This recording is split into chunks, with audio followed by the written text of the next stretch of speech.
Montana Territory, 1879.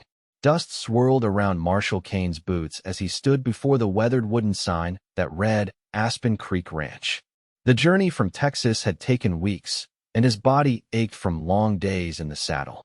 At 24, he hadn't expected to find himself the owner of a ranch he'd never seen, inherited from a man he'd never met. Yet here he was, holding a deed that promised him everything he could see, and apparently something he couldn't. "This has to be some kind of mistake," he muttered, removing his hat and running fingers through his sun-streaked brown hair. The lawyer's letter had been specific about the terms: the ranch, the livestock, the equipment, and, most puzzlingly, the continued residence of the previous owner's daughter. Marshall squinted at the distant main house, a two-story structure of rough-hewn logs that seemed to grow out of the Montana landscape like it belonged there. Smoke curled from the chimney despite the late spring warmth. Someone was already home. He clicked his tongue, urging his buckskin gelding forward. As he approached, the front door swung open, and a young woman stepped onto the porch. She wore a practical blue calico dress that couldn't hide her slender figure. Her auburn hair was pulled back in a simple knot at the nape of her neck, with wisps escaping to frame a face that stopped Marshall in his tracks. She was beautiful in a wild, untamed way that matched the mountains rising behind her. "You must be Mr. Kane," she called, her voice clear and strong over the distance between them. "I've been expecting you." Marshall dismounted, suddenly conscious of his trail-worn appearance. "That would be me, ma'am.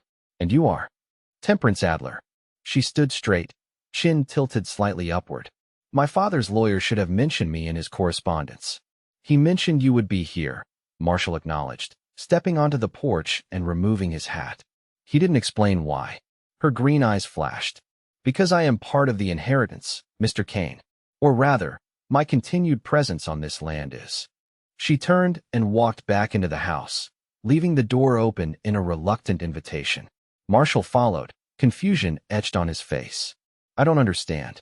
"People can't be inherited, Miss Adler." Inside, the ranch house was unexpectedly well appointed. Polished wooden floors, comfortable furniture, and bookshelves lined with leather-bound volumes spoke of civilization in this remote corner of the territory. Temperance moved to a desk in the corner and retrieved a sealed envelope. "My father, Gerald Adler, was very specific in his will," she explained, handing him the envelope. "The ranch passes to you, but I maintain the right to live here for as long as I choose. There are also certain conditions." "Conditions?" Marshall broke the seal and unfolded the letter inside. As he read, his expression shifted from confusion to disbelief. "This can't be legal." "It's perfectly legal," Temperance countered. "My father had the best lawyers in Helena draw it up." The letter stipulated that while Marshall Kane was now the owner of Aspen Creek Ranch, Temperance Adler retained the right to oversee all financial decisions related to the property for 1 year. Furthermore, if Marshall chose to sell the ranch within 5 years, half the proceeds would go to Temperance. "Why would your father leave his ranch to a stranger with these kinds of strings attached?" Marshall asked, refolding the letter. Temperance turned to gaze out the window at the mountains. "My father was a complicated man, Mr. Kane. He had his reasons." She paused, then added softly, "Reasons I'm not entirely privy to myself." The mystery of why Gerald Adler had left his ranch to Marshall Kane, and why he'd ensured his daughter would remain intertwined with both the property and its new owner, hung between them like an unspoken challenge. "I've prepared the west bedroom for you," Temperance said, changing the subject. "Dinner will be ready at 6. The ranch hands will want to meet you tomorrow morning." Marshall found himself at a loss for words. He'd come expecting to take possession of a ranch, to build something of his own far from the troubles he'd left behind in Texas. Instead, he'd inherited a beautiful, headstrong woman along with the property, a woman with secrets in her eyes and a claim to the land as strong as the deed in his pocket. "Thank you for your hospitality, Miss Adler," he said finally. "I look forward to learning about the ranch. And perhaps in time, you might tell me why your father chose me." She met his gaze, something unreadable in her expression. "Perhaps, Mr. Kane. Or perhaps you already know." But Marshall didn't know. And as he followed her to the room that would now be his in this house that was legally his but still felt wholly hers, he wondered what other surprises Gerald Adler had left for him to discover. The next morning, Marshall rose with the sun, pulling on his work clothes and making his way downstairs. He found the kitchen empty, but a pot of coffee still warm on the stove. Through the window, he spotted Temperance in the corral, riding a spirited chestnut mare with the skill of someone born in the saddle. She wore split riding skirts, practical for ranch work but unusual for a woman, and her hair was braided down her back, catching the early morning light. As she guided the horse through a series of turns, her face showed complete concentration, a oneness with the animal that Marshall recognized from his own years of working with horses. He poured himself coffee and stepped onto the porch, watching her work. When she finally noticed him, she brought the mare to a halt and dismounted with fluid grace. "Good morning, Mr. Kane," she called, walking toward him.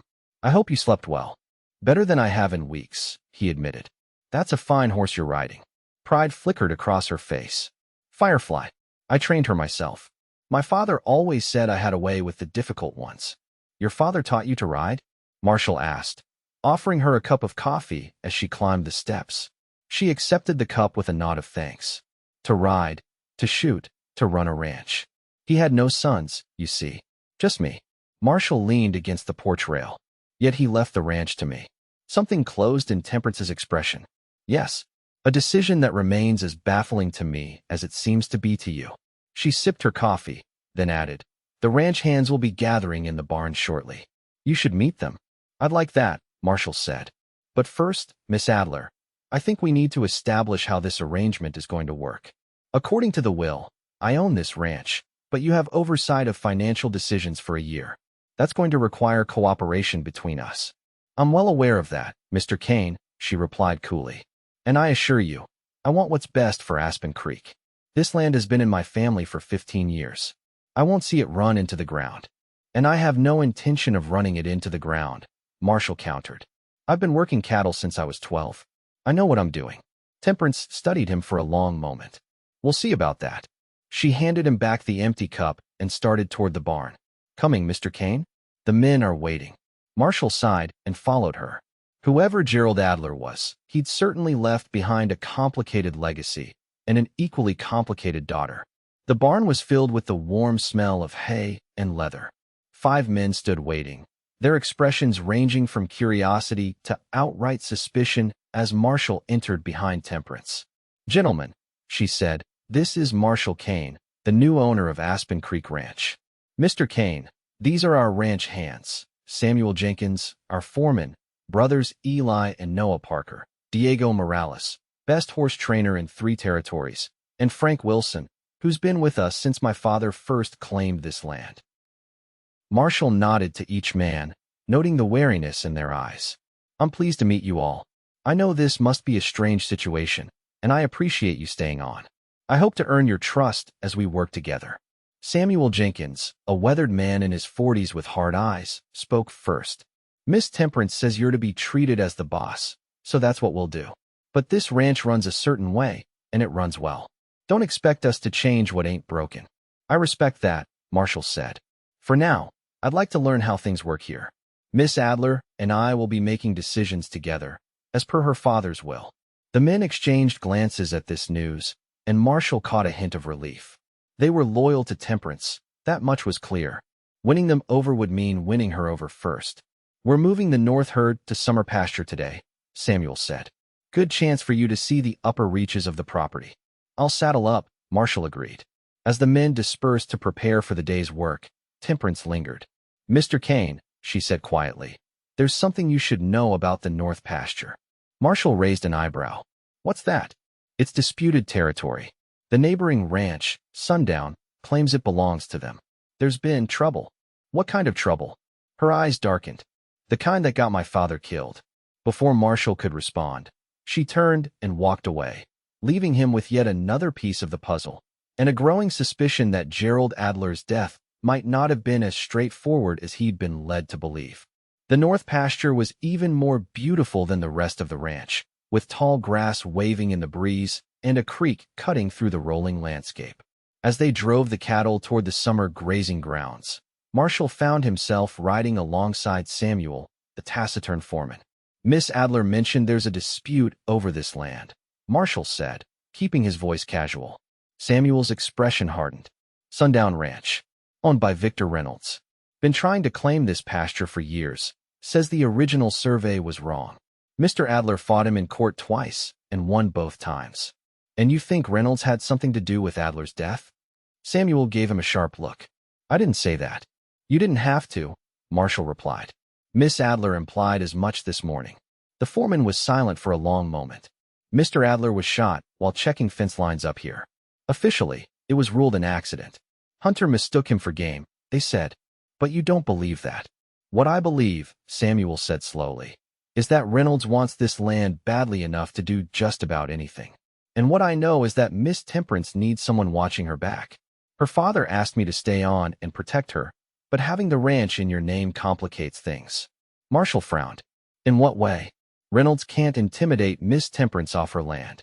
She's too stubborn, too tied to this place. But you're an unknown. Maybe you'd sell for the right price. I'm not selling, Marshall said firmly. Samuel studied him. Good to hear. But Reynolds might not believe that until you prove it. He nodded toward the ridge line. Speaking of the devil, Marshall followed his gaze to see 3 riders watching them from the far side of the pasture. Even at this distance, there was no mistaking the hostility in their posture. Reynolds and his boys, Samuel confirmed.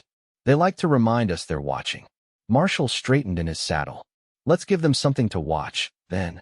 He spurred his horse forward, heading straight for the ridge. Kane, Samuel called after him, but Marshall kept going. As he approached, he could make out the 3 men more clearly. The one in the center, presumably Reynolds, was in his 50s, heavy-set with a thick gray beard. The younger men flanking him had a family resemblance. Sons, perhaps. That's far enough, Reynolds called when Marshall was within speaking distance. You're trespassing. Marshall reined in his horse. Interesting claim, considering I'm on my own property. Reynolds' eyes narrowed. So you're Kane. Heard Adler left you the ranch. Strange choice, a stranger. And yet here I am, Marshall replied evenly. I understand you have some disagreement about this pasture. I'd be happy to review the survey maps and legal judgments at your convenience. One of the younger men laughed. Listen to him. Pa thinks this is about paperwork. Reynolds silenced his son with a look. The courts have been mistaken before. Sometimes these things get settled other ways. Is that a threat, Mr. Reynolds? Marshall asked, his hand casually moving closer to the pistol on his hip. Just an observation, Reynolds said smoothly. Ranching can be dangerous work. Accidents happen. Just ask Gerald Adler. He turned his horse. Come on, boys. Let Mr. Kane get back to his cattle. As they rode away, Marshall remained where he was, watching until they disappeared over the ridge. Only then did he rejoin Samuel and the others. That was foolish, Samuel said bluntly. Reynolds is dangerous. So am I when threatened, Marshall replied. And I don't take kindly to veiled references to Adler's death. I want to know exactly what happened to him. Samuel glanced toward where Temperance was working with the cattle. It's not my story to tell. Ask her. But choose your moment carefully. She doesn't talk about that day with anyone. The rest of the cattle drive proceeded without incident. But Marshall couldn't shake the feeling that he'd stepped into something far more complicated than a simple inheritance. The mystery of why Gerald Adler had left him the ranch seemed increasingly tied to the dispute with Reynolds, and possibly to Adler's death itself. As they made their way back to the ranch house that evening, Marshall found himself riding beside Temperance. The setting sun painted the landscape in gold and amber, catching in her auburn hair and lending her skin a warm glow. You confronted Reynolds today, she said, breaking the comfortable silence between them. It wasn't a question. Word travels fast, Marshall observed. No secrets on a ranch this size, she replied. Samuel was concerned about your approach. Marshall studied her profile. Reynolds all but admitted to having something to do with your father's death. Her hands tightened on the reins, but her voice remained steady. Victor Reynolds has wanted that pasture for as long as I can remember. My father refused to sell, even when Reynolds offered twice its value. Why was it so important to your father? Temperance was quiet for so long that Marshall thought she might not answer. Finally, she said, the creek that runs through that pasture is the only reliable water source for miles in a dry summer. Without it, this ranch would be worth half what it is now. And worth even more to Reynolds, Marshall concluded. She nodded. Exactly. Your father's death was ruled an accident, Marshall said carefully. Do you believe that? Temperance turned to him then. and in her eyes he saw a pain so raw it took his breath away. My father taught me to shoot when I was 12 years old. He made sure I knew how to handle every weapon on this ranch. He was wearing a bright red kerchief the day he died. No hunter would mistake him for game. Marshall absorbed this. Did you tell the sheriff? Of course I did. But Reynolds has friends in the territorial government. The investigation was cursory at best. Her voice hardened. That's why I need this ranch, Mr. Kane. Not just because it's my home, but because I intend to find proof of what Reynolds did. And I can't do that if you sell. I already told Samuel I have no intention of selling, Marshall assured her. Temperance studied him. Even if Reynolds offers you 3 times what the ranch is worth. Even then. Why? She challenged. You didn't know my father. You owe him nothing. Marshall considered his words carefully. I gave my word when I accepted the inheritance. Besides, I've spent my life working other men's cattle. This is my chance to build something of my own. Something that comes with a woman you didn't ask for. Temperance added, a hint of bitterness in her tone. I wouldn't put it that way, Marshall said quietly. Their eyes met, and for a moment, something shifted between them.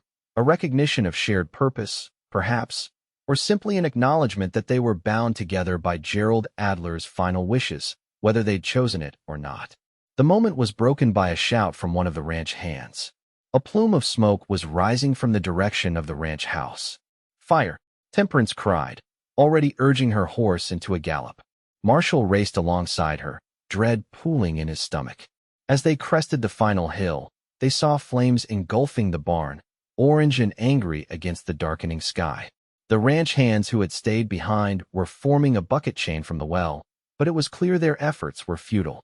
The barn was already half consumed, the heat so intense they could feel it from 100 yards away. As they dismounted, Diego ran up to them, his face streaked with soot. Miss Temperance, we tried to save the horses, but the fire spread so fast. Are all the men accounted for? She demanded. Yes, ma'am, but we lost 3 horses. And all the hay for winter. His eyes moved to Marshall. Mr. Kane, I swear we don't know how it started. 1 minute everything was fine, the next. Marshall clasped the man's shoulder. We'll figure that out later. For now, let's focus on keeping the fire from spreading to the other buildings. For the next 2 hours, they fought the fire with everything they had. By the time they managed to contain it, the barn was nothing but smoldering ruins, and everyone was exhausted, filthy, and disheartened. Temperance stood at the edge of the destruction, her face illuminated by the dying embers. Marshall approached her slowly, respecting the grief he saw in her posture. Reynolds, she said without looking at him. This is his answer to your challenge today. Marshall had reached the same conclusion. We don't know that for certain. Don't we? She turned to him, her eyes bright with unshed tears and fury. This is how it started with my father, too. Small attacks, warnings, then bigger ones. Then, she broke off, swallowing hard. Marshall wanted to reach for her, but sensed she would reject comfort now. Instead, he said, we'll rebuild. Better than before. With what money? She asked bluntly. The cash reserves my father left will barely get us through to the fall sale, as it is. Winter hay, new horses, lumber for a new barn. She shook her head. Reynolds knows exactly what he's doing. He's trying to break us financially. Marshall considered this. Then we don't let him. There must be options. Temperance looked at him with a mixture of frustration and something that might have been respect. You don't give up easily, do you, Mr. Kane? Neither do you, Miss Adler, he countered with a small smile. For the first time, she returned it, albeit faintly. No, I don't. She straightened her shoulders. We should get some rest. Tomorrow will be a long day. As they walked back to the house, Marshall's mind was already working on solutions. If Reynolds thought he could scare them off or force them to sell, he was about to learn that he'd underestimated both of Aspen Creek's new owners. The next morning, Marshall rode into town alone, despite Temperance's protests. The small settlement of Liberty Crossing was a typical frontier town. One main street with false-fronted buildings, a church at one end, and a saloon at the other. His first stop was the bank, where he withdrew most of his personal savings, money he'd been setting aside for years, dreaming of his own ranch. The banker, a thin man named Horace Potter, raised his eyebrows at the transaction. Quite a sum to be carrying around, Mr. Kane, he observed. I hope you're not planning to leave us so soon. We've just begun to get acquainted. Just the opposite, Marshall assured him. I'm investing in Aspen Creek Ranch. We had a fire last night. Potter's expression turned sympathetic. Yes, I heard. Such a tragedy. If you're in need of a loan, not at the moment. Thank you. Marshall interrupted, knowing what Samuel had told him about Reynolds having friends in high places. Until he knew who to trust, he'd rely on his own resources. Next, he visited the general store, where he arranged for supplies to be delivered to the ranch. As he was concluding his business, the shopkeeper, Mrs. Beatrice Wheeler, leaned across the counter. "You're the young man who inherited Gerald Adler's ranch," she said, her eyes bright with curiosity. "And his daughter." Marshall maintained a neutral expression. "I inherited the ranch, yes. Miss Adler has her own claim to the property." Mrs. Wheeler nodded knowingly. Of course. Still, it's unusual, isn't it? A stranger inheriting over blood kin. People talk, you know. What exactly are they saying, Mrs. Wheeler? Marshall asked, keeping his tone light. She glanced around, though the store was empty. Well, some say Gerald Adler knew he was in danger. That he wanted someone who could stand up to Victor Reynolds to take over the ranch. Someone who wouldn't be easily intimidated. And why would he choose me specifically? Mrs. Wheeler smiled. That's the question, isn't it? Gerald was in Texas last spring. Came back talking about a young cowboy who'd stood up to some cattle rustlers when everyone else looked the other way. She studied Marshall's face. Would that have been you, Mr. Kane? Marshall remembered the incident. 3 men trying to cut out some cattle from the herd he'd been guarding. He'd confronted them alone, outnumbered but determined. He hadn't known anyone was watching. Perhaps, he allowed. Gerald Adler was a good judge of character, Mrs. Wheeler said. If he chose you, he had his reasons. She wrapped the last of his purchases. Give my regards to Miss Temperance. She's had a difficult time since her father passed. Marshall's final stop was the sheriff's office. Sheriff Thomas Riley was a barrel-chested man with a neatly trimmed mustache and suspicious eyes. He listened to Marshall's account of the barn fire with his boots propped on his desk. Sounds like an accident to me, he said when Marshall finished. Hay can spontaneously combust in the right conditions. Happens all the time. Even when it happens the same day, I had a confrontation with Victor Reynolds? Marshall challenged. The sheriff's eyes narrowed. Careful making accusations without proof, Mr. Kane. Reynolds is a respected businessman in these parts. I'm not making accusations, Marshall said evenly. I'm reporting a fire that caused significant damage to my property and asking for an investigation. Sheriff Riley sighed and dropped his feet to the floor. Fine. I'll ride out and take a look tomorrow. But don't expect much. Barn fires rarely leave evidence of foul play. As Marshall turned to leave, Riley added, a word of advice, Kane. Gerald Adler spent 15 years butting heads with Reynolds, and look where it got him. Some fights aren't worth having. And some are, Marshall countered. Good day, Sheriff. As he rode back to the ranch, Marshall turned over everything he'd learned. Gerald Adler had seen him stand up to rustlers in Texas and had apparently decided he was the right man to protect both his ranch and his daughter. But from the way Reynolds operated and the sheriff's reluctance to investigate, it was clear that Gerald had underestimated his enemy's reach. When he arrived back at the ranch, he found Temperance and the men already at work clearing the remains of the barn. She straightened as he approached, pushing a strand of hair from her soot-streaked face. You've been to town, she said, noticing the packages tied to his saddle. Marshall nodded. The sheriff will be out tomorrow to investigate the fire. I wouldn't expect much help from that quarter, though. I could have told you that, she said with a wry smile. Riley's been in Reynolds' pocket for years. Marshall handed her a package. I got supplies for rebuilding, and I spoke to the lumber mill. They'll have materials here by the end of the week. Temperance frowned. How are we paying for all this? I am, Marshall said simply. My savings. It's not a fortune, but it's enough to get us through the immediate crisis. She stared at him, clearly taken aback. You're using your personal money? Why would you do that? Because this is my ranch now, Marshall said. And I protect what's mine. Something flashed in her eyes. Surprise, certainly, but also a hint of respect. Our ranch, she corrected softly. And thank you. The moment was interrupted by Samuel calling for help with a particularly large piece of charred timber. As they worked side by side clearing debris, Marshall felt a shift in the atmosphere. The ranch hands watched him with new eyes, and Temperance's initial wariness seemed to be giving way to cautious acceptance. That evening, after a simple but hearty meal prepared by Temperance, Marshall found her sitting on the porch, staring out at the stars. He joined her, offering a cup of coffee. "We need to talk about what happens next," he said, settling into the chair beside her. Temperance nodded. "Reynolds won't stop with the barn. If anything, seeing us begin to rebuild will only make him more determined." "Then we need to be equally determined," Marshall said. "And we need to find proof that he was behind your father's death." She turned to look at him, surprise evident on her face. "You believe me, then? About my father being murdered?" "I do," Marshall said. "The question is, how do we prove it?" Temperance was quiet for a moment. "There's something I haven't told you," she finally said. "The day my father died, he left a letter for me. He said if anything happened to him, I should keep it safe until the new owner of the ranch arrived." She reached into her pocket and withdrew a folded, sealed envelope. "This is for you." Marshall accepted the letter with a sense of foreboding. "You haven't opened it?" "No." He was very specific. "It was for your eyes only." Marshall broke the seal and unfolded the single sheet of paper inside. The handwriting was strong and decisive.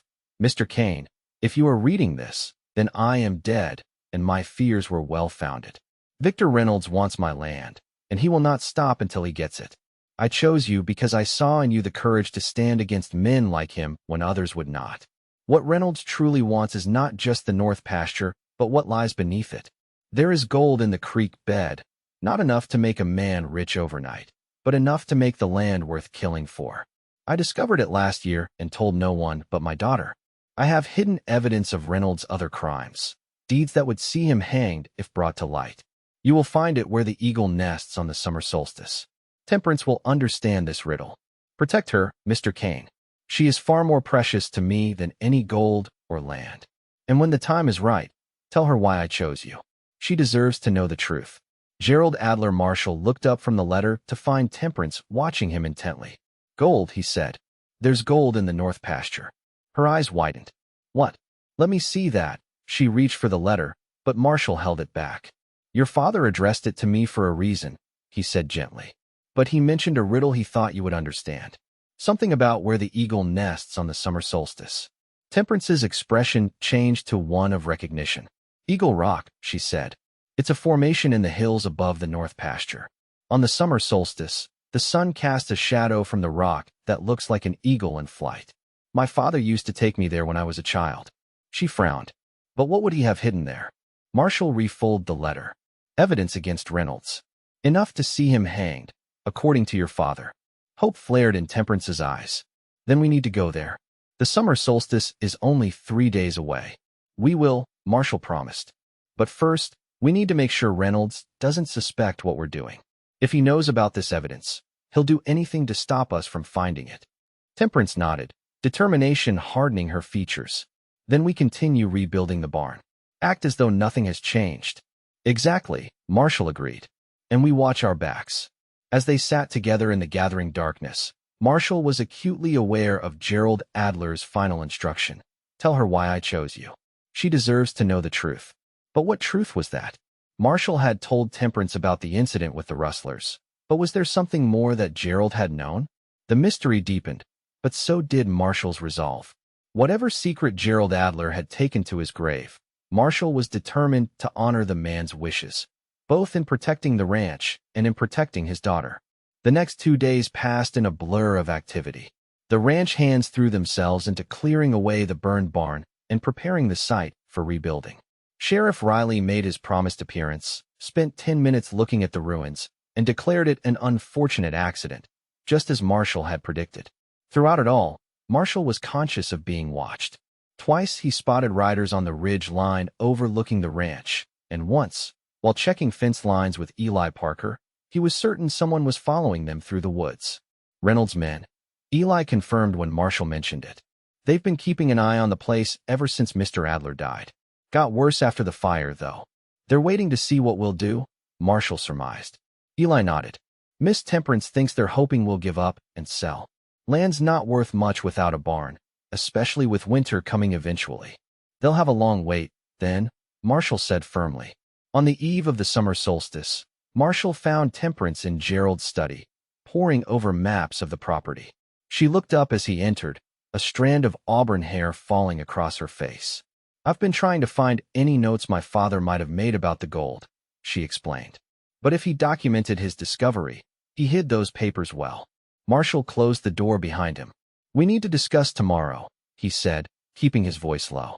If Reynolds has been watching the ranch, he'll notice if we both ride out. Temperance nodded. I've thought about that. I should go alone. I know where Eagle Rock is, and Reynolds' men are less likely to follow a woman riding out for a morning constitutional. Absolutely not, Marshall said firmly. Your father asked me to protect you. I'm not letting you ride into potential danger alone. She raised her eyebrows. I've been handling Reynolds and his men for months, Mr. Kane. I'm not helpless. I never suggested you were, Marshall countered. But we're stronger together than apart. That's why your father arranged things the way he did, so neither of us would face this alone. Temperance studied him for a long moment. You really believe that, don't you? That my father wasn't just using you as a legal shield for the ranch? I do, Marshall said.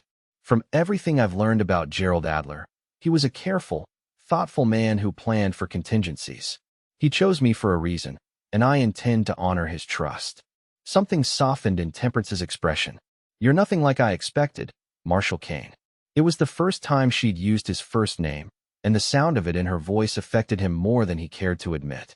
Over the past days, as they'd worked side by side to recover from the fire, he'd found himself increasingly drawn to her. Her strength, her determination, her fierce loyalty to the land and the people who worked it. What did you expect? He asked, genuinely curious. A small smile played at her lips. Someone older, perhaps. Someone hardened by life. Not someone who would risk his savings to rebuild a barn on a ranch he barely knows. I know enough, Marshall said quietly. I know this land is worth fighting for. And I know that you. He stopped, aware he might be overstepping. That I what? She prompted, her eyes intent on his face. Marshall met her gaze steadily. That you're exactly the kind of partner I would choose to fight alongside. The word partner hung between them, carrying implications beyond business that neither was ready to voice. Temperance looked away first, returning her attention to the maps. We should leave at dawn, she said. If we take the forest trail, we can approach Eagle Rock from the west, staying out of sight of Reynolds' usual lookout points. Marshall nodded, accepting the change of subject. I'll make sure we're prepared for any trouble. As he turned to leave, Temperance called after him. Marshall. He paused at the door. Yes. Thank you. For believing me about my father. Not everyone did. The vulnerability in her voice touched something deep within him. I believe in justice, Temperance. And together, we're going to make sure your father gets his. The forest trail was dappled with early morning light as Marshall and Temperance made their way toward Eagle Rock. They rode in comfortable silence, alert for any sign they were being followed, but so far detecting none. Eagle Rock proved to be an impressive formation, a natural stone column rising from a clearing, surrounded by pine trees. As the morning sun climbed higher, Marshall could see how it had earned its name. The shadow it cast on the facing cliff indeed resembled an eagle in flight. Now we wait, Temperance said, dismounting. At precisely noon, the shadow will point to where we need to look. They secured their horses and settled in to wait, keeping to the cover of the trees. Marshall took the opportunity to ask a question that had been on his mind. Your father's letter mentioned that I should tell you why he chose me. He began cautiously. But I'm not entirely sure what he meant. I told you about the incident with the rustlers. Temperance nodded. Yes, but I've wondered if there was more to it than that. My father was not a man to make important decisions on a single observation. Marshall hesitated, then decided on complete honesty. There is one other connection, though it's tenuous. My father once worked for a man named Gerald when I was very young. I barely remember him, but my father spoke highly of him. It was in Kansas, before we moved to Texas. Temperance's eyes widened. My father lived in Kansas for several years before coming to Montana. He never mentioned knowing your family, though. Kane is a common enough name, Marshall said. It might be coincidence. Perhaps. Temperance agreed, though she seemed unconvinced. Still, my father must have seen something in you that he trusted. He wasn't a man to leave things to chance, especially when it came to the ranch. Or to me. As noon approached, they moved closer to the rock formation. The shadow narrowed and elongated, stretching across the ground toward the cliff face. At its tip was a small crevice in the rock. There, Temperance said, pointing. That has to be it. Marshall approached the crevice cautiously, aware they were exposed in the clearing. He reached into the narrow opening, feeling around until his fingers touched something metal. He carefully extracted a small tin box. "Is that it?" Temperance asked, moving to his side. Marshall nodded, examining the box. It was sealed with wax around the edges. "Your father wanted to make sure it stayed dry." They retreated to the cover of the trees before opening it. Inside was a folded document and a pocket watch. Marshall carefully unfolded the paper while Temperance examined the watch. "This was my father's," she said, running her thumb over the engraved lid. "But why would he?" She stopped as she opened it, revealing not a clock face, but a small photograph. "Marshall, look at this." He leaned closer to see a much younger Gerald Adler standing beside another man. They had their arms around each other's shoulders, both smiling proudly at the camera. "That's my father," Marshall said in disbelief. "Jonathan Kane." Temperance stared at him. They knew each other. Really knew each other. More than that, Marshall said, skimming the document he held. "According to this, they were business partners in a mining claim in Kansas. My father sold his share to yours before I was born." He looked up at Temperance. "Gerald Adler wasn't a stranger to me. He was my father's friend. That explains why he chose you," Temperance said softly. "He was honoring a connection to your family." Marshall continued reading. "There's more. This document isn't just about the mining claim. It's a signed confession from a man named Howard Fletcher, dated 3 months ago. He admits to being hired by Victor Reynolds to sabotage equipment at several ranches in the area, including the incidents your father suspected Reynolds of orchestrating." "That's evidence of criminal activity," Temperance said eagerly. "But is it enough to prove Reynolds was behind my father's death?" Marshall turned the page. "Fletcher doesn't admit to murder, but he names Reynolds' foreman, Curtis Maynard, as the one who handles the real dirty work, in his words. He claims Maynard bragged about eliminating a problem for Reynolds the same week your father died." Temperance's face paled. "That's it. That's what we need to take to the territorial judge in Helena. Sheriff Riley may be in Reynolds' pocket, but Judge Harmon isn't." As Marshall carefully returned the documents to the tin box, a twig snapped in the forest behind them. They both froze, then slowly turned to see Curtis Maynard himself stepping from the trees, a rifle leveled at them. "That's far enough," Maynard said coldly. "Hand over the box, Kane." Marshall deliberately placed himself between the gun and Temperance. "How did you find us?" Maynard smirked. "Been watching the ranch for days. Wasn't hard to follow you this morning." He gestured with the rifle. "The box. Now, if you shoot us, you'll never find what else Gerald Adler left behind," Marshall said, stalling for time. He was thorough. "Copies of everything are already on their way to Helena." A flicker of uncertainty crossed Maynard's face. "You're bluffing." "Am I?" Marshall countered. "Gerald knew Reynolds wanted him dead. You think he didn't prepare for that?" "Doesn't matter," Maynard said, his resolve hardening. "You'll both have a tragic accident today. 2 young lovers, falling from Eagle Rock while admiring the view. Very sad. Reynolds won't get away with this," Temperance said, her voice steady despite the fear Marshall could sense in her. "Too many people know what he's done now." Maynard laughed. "Nobody's going to take the word of a grief-crazed woman and a drifter against Victor Reynolds.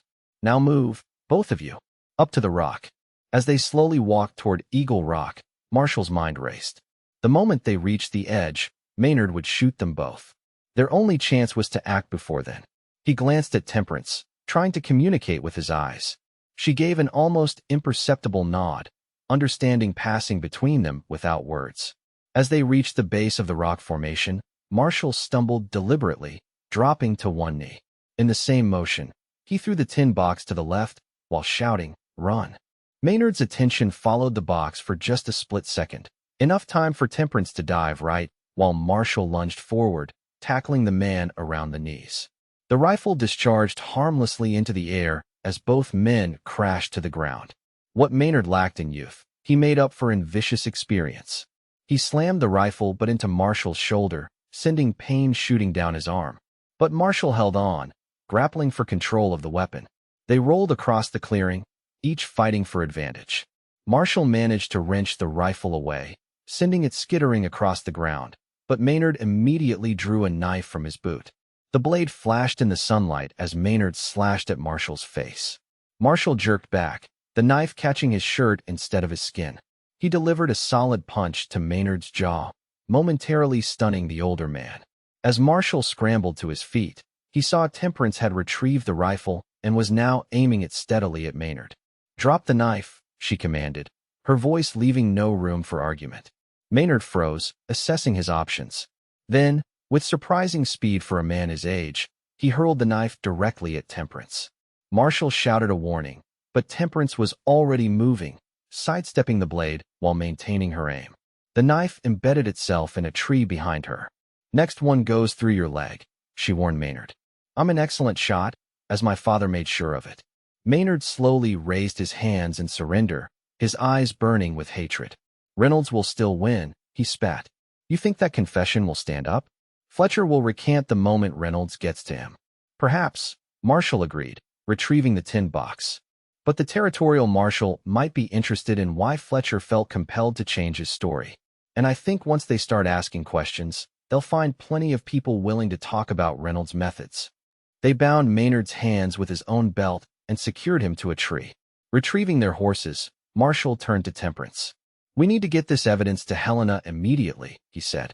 "Reynolds will know something's wrong when Maynard doesn't return." Temperance nodded grimly. "And he'll come after us with everything he has." The ride back to the ranch was tense, both of them constantly scanning for signs of pursuit. When they arrived, Marshall quickly explained the situation to Samuel and the other hands. "Reynolds will come in force when he realizes what's happened," he told them. "Anyone who wants to leave, now's the time. No one will think less of you." The men exchanged glances, then Samuel stepped forward. "We're staying, Mr. Kane. This ranch is our home, too." Temperance touched Samuel's arm gratefully. "Thank you. All of you. I'll ride for Helena with the evidence," Marshall said. "You should stay here, Temperance. If Reynolds comes, he'll find me defending what's mine," she interrupted firmly. "We're partners in this, remember? Besides, the territorial judge knows me. He'll be more likely to act quickly if I present the evidence personally." Marshall knew she was right, but the thought of risking her safety made his chest tight with fear. In the short time he'd known her, Temperance Adler had become important to him in ways he was only beginning to understand. "Samuel," Marshall said, making his decision, "you're in charge while we're gone. If Reynolds or his men show up, don't engage unless absolutely necessary. Just hold the ranch until we return with the marshal." Samuel nodded solemnly. "You can count on us, sir." Within the hour, Marshall and Temperance were on fresh horses, riding hard for Helena. The territorial capital was a full day's ride away under normal circumstances, but with Reynolds potentially in pursuit, they pushed their mounts as fast as was safe, stopping only when necessary to rest the horses. As night fell, they made camp in a sheltered ravine, building only a small fire that would be hidden from distant observers. Sitting close together for warmth, they shared a simple meal of jerky and hardtack. "Your father's letter," Temperance said after a long silence. "Did it say anything else? Anything you haven't told me?" Marshall hesitated. "He asked me to protect you. Said you were more precious to him than any gold or land." A soft smile touched Temperance's lips. "That sounds like him." She was quiet for a moment, then added, "I've been thinking about our fathers being friends.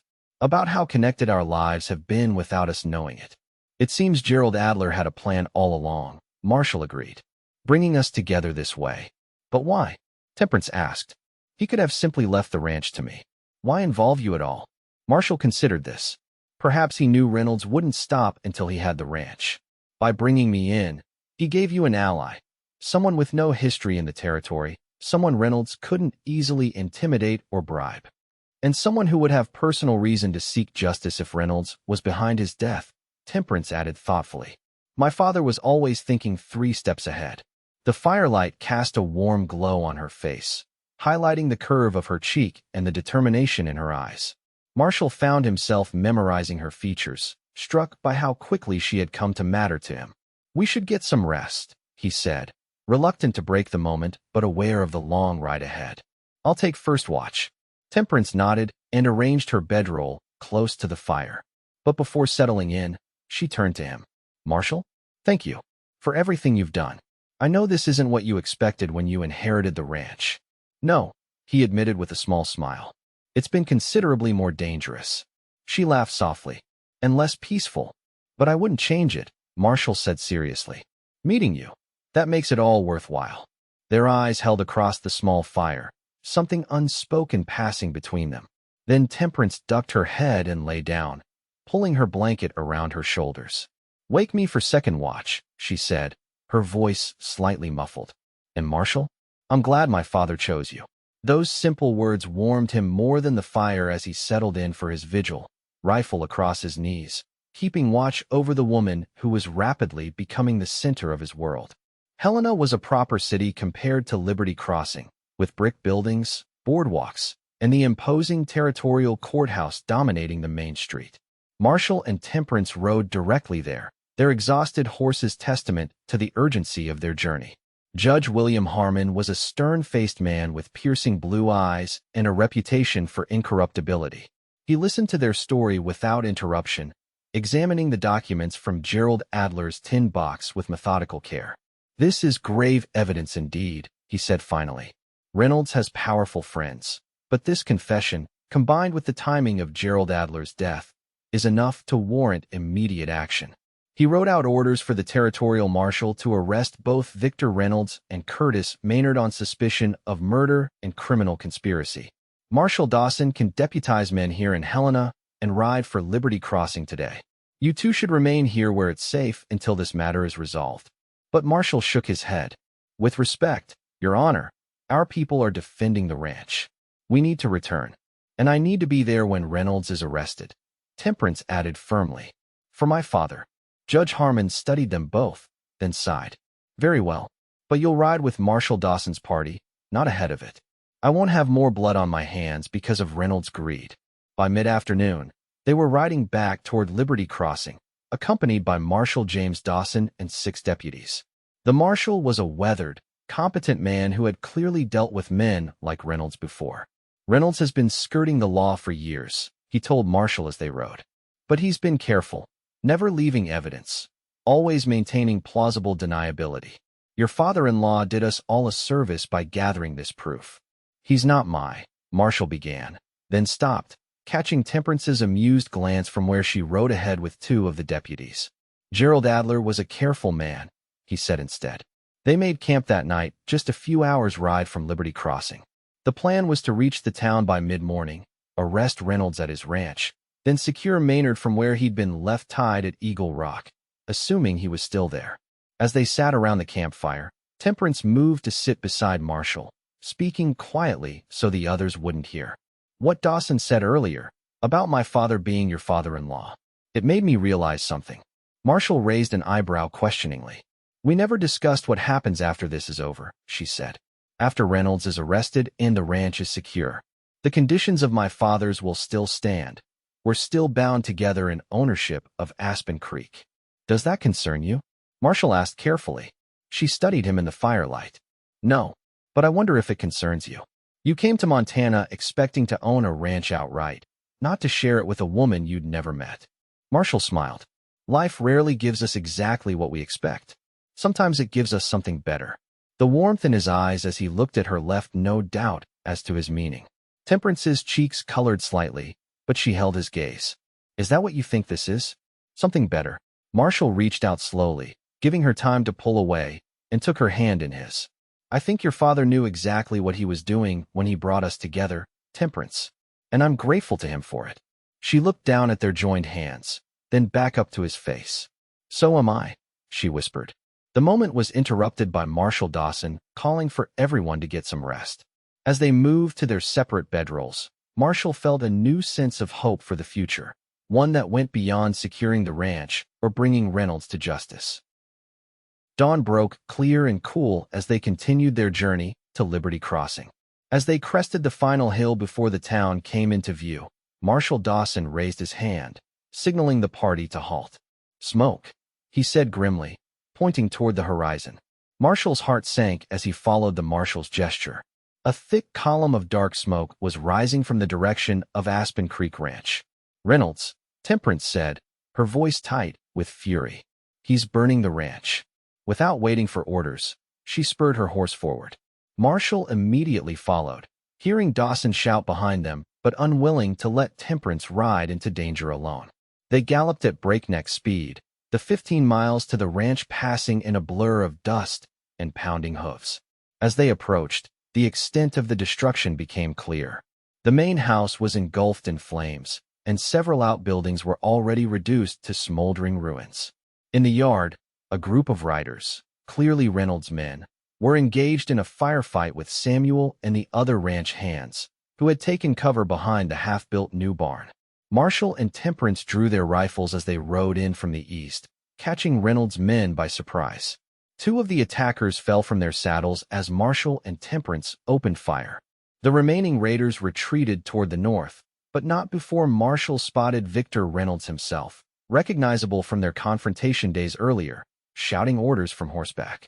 "Get them!" Reynolds bellowed, pointing at Marshall and Temperance. "Don't let them escape." 3 riders broke off and charged toward them. Marshall positioned himself in front of Temperance, taking careful aim and dropping the lead rider.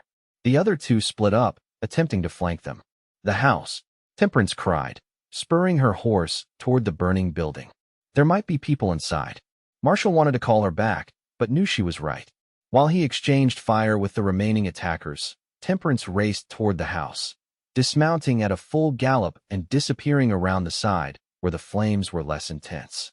Heart in his throat, Marshall managed to drive off the attackers just as Marshal Dawson and his deputies arrived, their fresh numbers causing the remaining raiders to flee in earnest. Reynolds himself spurred his horse toward the north pasture, with 2 deputies in hot pursuit. "Temperance!" Marshall shouted, galloping toward the burning house. "Temperance, where are you?" Samuel ran to meet him, his face streaked with soot. "She went in the back door," said Eli might still be inside. Marshall dismounted and ran toward the house, but the heat was so intense he couldn't get close to the entrance Temperance had used. Desperate, he circled the building, looking for another way in. Then he saw her, emerging from a ground-floor window on the east side of the house, supporting a coughing, limping Eli. Marshall rushed to help them away from the building just as the roof collapsed inward with a deafening crash. "Are you hurt?" he demanded, checking Temperance for injuries. She shook her head, though her face and clothes were blackened with smoke. "Eli was knocked unconscious during the first attack. I couldn't leave him." Marshall pulled her against him in a fierce embrace, relief making him lightheaded. "Don't ever scare me like that again," he whispered into her hair. She held onto him just as tightly. "Reynolds?" she asked when they finally separated. "Deputies are after him," Marshall said. "Dawson and the others are rounding up the men who didn't get away." They turned to survey the destruction. The house was a total loss, as were most of the outbuildings. Only the new barn, still just a frame, remained relatively intact. "Everything my father built," Temperance said, her voice breaking. "All of it gone." Marshall took her hand firmly in his. "Not everything. The land is still here. The cattle are still here. We're still here." She looked up at him, grief and determination warring in her eyes. "Yes, we are." Marshal Dawson approached, leading his horse. "Reynolds is cornered in the north pasture," he reported. "My men have him surrounded, but he's threatening to kill himself rather than be taken alive." "Let me talk to him," Temperance said suddenly. Both Marshall and the marshal looked at her in surprise. "That's not advisable, Miss Adler," Dawson said. "The man just tried to kill you and burn your ranch to the ground. And he killed my father," she said firmly. "I want to look him in the eye when he knows he's lost. I want him to see me standing there when he's taken away in chains." Marshal Dawson looked to Marshall, who nodded slowly. "We'll go with her," he told the marshal. "But it's her right to see justice done." The north pasture was eerily peaceful compared to the chaos at the ranch house. Reynolds sat on his horse in the middle of the creek, water up to his mount's knees, a pistol pressed to his own temple.